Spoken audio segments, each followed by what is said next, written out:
Hi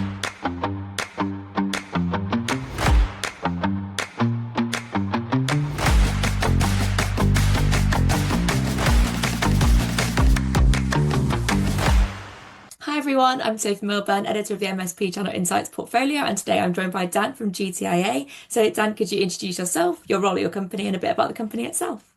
Sure. Thanks for having me today. Look forward to the conversation. So my name is Dan Wensley. I am the CEO of GTIA, and I've been in the industry for a little over 30 years. I'm a recovering emerging vendor, which I've had the blessing of participating in the IT services channel for that period of time with some pretty significant emerging technology software companies and have been a member of this organization myself for 20 years. So excited for the new role that I took over just coming up on a year ago and our impact in our conversation today, Sophie. Yes, amazing. So, what's kind of one shift in your journey that you've seen in how solution providers and technology partners are structuring their go-to-market strategies, and what do you think maybe has sparked that change? Yes, I mean, that's been the one constant throughout the 30 years of the industry, how IT service providers, solution providers, MSPs have always continually evolved their service delivery models, their financial models, their value to customer. And I think we're certainly at a heightened phase of that evolution, where we are both on the technology side and the customer side is a pretty unique place in our history as an industry. Yeah, everything does feel like it's evolving so quickly, and especially when it comes to kind of cybersecurity. So with that changing so quickly, and with customer expectations rising so quickly as well, how do you kind of help organizations differentiate themselves in such a crowded landscape? Yeah, it's one of the key attributes I think that makes today's communities, peer groups, and interactions so vitally important.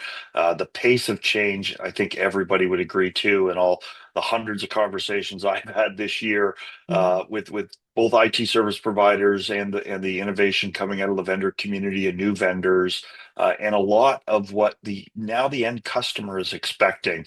AI is being adopted by the customer more so than any other technology that a traditional IT service provider has really been faced or delivered as value to their customers previously. We never had, you know, end users saying, "I'd really like a managed service today."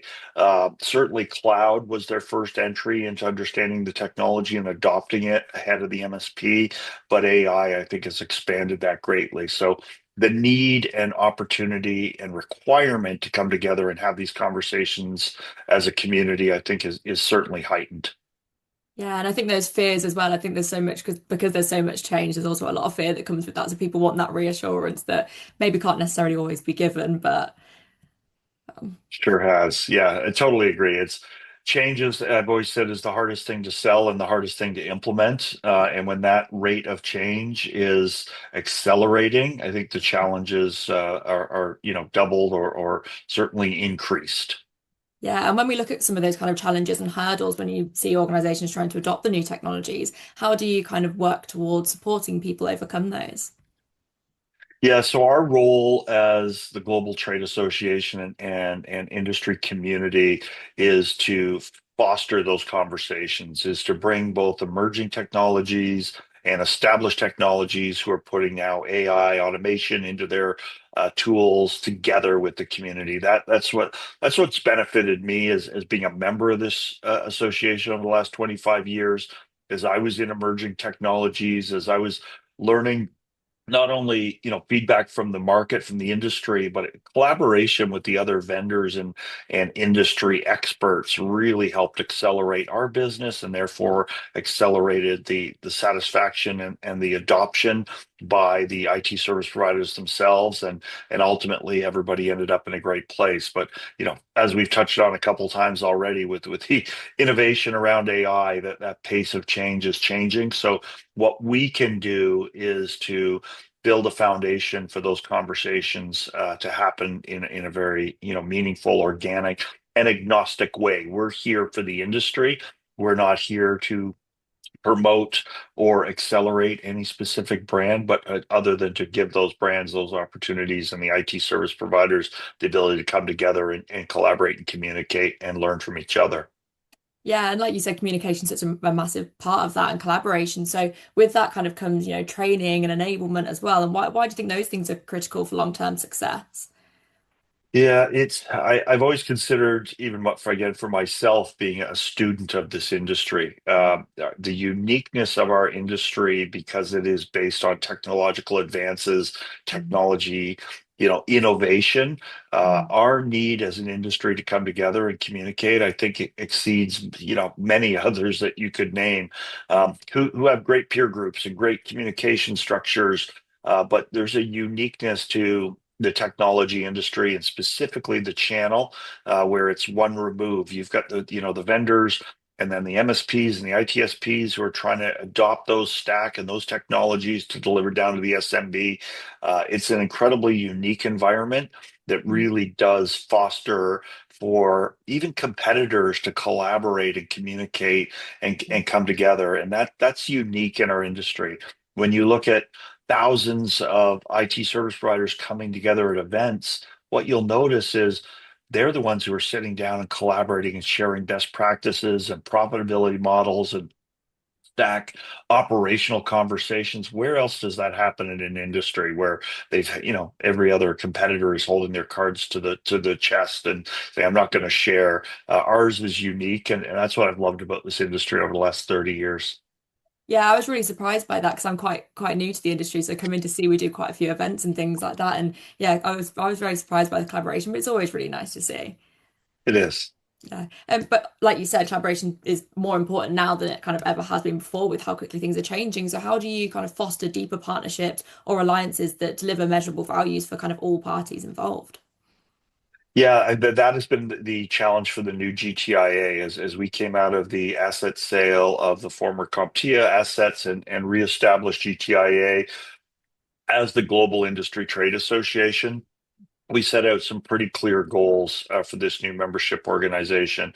One is to deliver more value and to more members. Again, as a 25-year participant and a member of this association, I know the value firsthand, but I think there's a great opportunity to increase that value and increase that collaboration. And then we want to do it for more.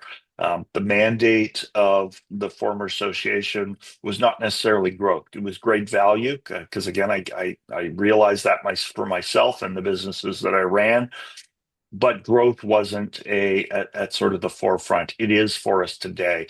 And I think, back to our earlier conversations about the pace of change, we need more voices at the table in order to ensure we're delivering the best value to all the members. And if it's just a finite group, we're gonna miss something. And as importantly, is bringing some of those new voices. That's why I'm so excited when we do our events like ChannelCon, where it's not a pay to play participation. All members are welcome, and get to see some real innovation around technologies that are starting to emerge and aren't established in the marketplace necessarily yet, but that's where the good ideas come from sometimes. Yeah, fostering that kind of new talent just as much as people that have been there for quite a long time. I like that. Exactly.